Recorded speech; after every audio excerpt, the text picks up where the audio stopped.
देश में ओमिक्रॉन ने भयानक रफ्तार पकड़ ली है। देश के 15 राज्यों में और केंद्र शासित प्रदेशों को अपनी जद में ले चुके ओमिक्रॉन से अब तक 229 से ज्यादा मरीज संक्रमित हो चुके हैं।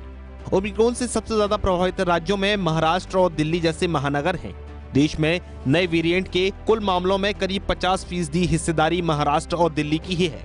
इसके बाद ओडिशा, राजस्थान, कर्नाटक और केरल जैसे राज्यों में मरीजों की संख्या लगातार बढ़ती जा रही है। ग्राफिक्स के जरिए समझिए राज्य में कितने ओमिक्रॉन के मरीज हैं।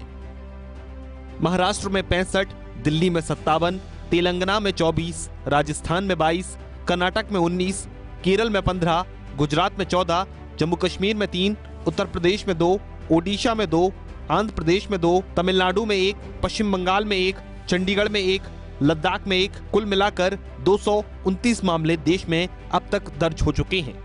WHO की स्टडी के मुताबिक ओमिक्रॉन डेल्टा वेरिएंट जैसे खतरनाक नहीं है, लेकिन वेरिएंट की रफ्तार ने एक बात तो साफ कर दी है कि देश में तीसरी लहर का कारण ओमिक्रॉन ही बनेगा।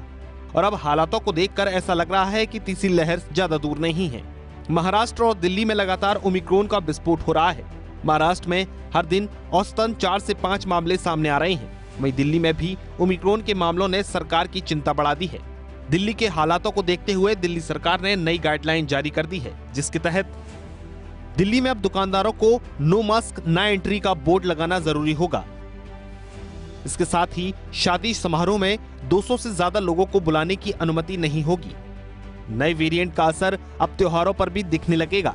क्रिसमस करीब है, लेकिन ओमिक्रॉन को देखते हुए इस बार क्रिसमस फीकी रहने की उम्मीद है। लगातार बढ़ते मामलों को देख राष्ट्रीय राजधानी दिल्ली समेत अलग अलग राज्यों ने क्रिसमस को लेकर अलग अलग गाइडलाइन जारी कर दी हैं।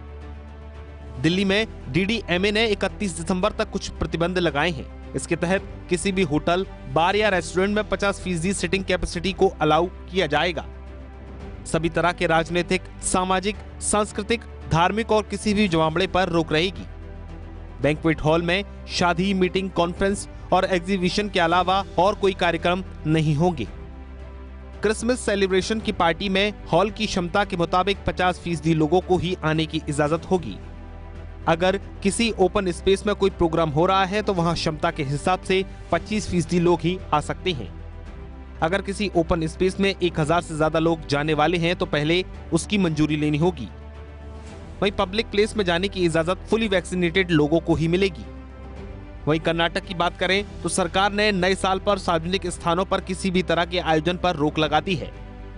30 दिसंबर से 2 जनवरी तक राज्य में किसी भी पार्टी या सामूहिक समारोह की अनुमति नहीं दी जाएगी। पुडुचेरी की बात करें तो अन्य राज्यों से इतर पुडुचेरी में थोड़ी राहत दी गई है। ओमिक्रॉन को देखते हुए 2 जनवरी तक लॉकडाउन जैसी पाबंदियां लगी हैं।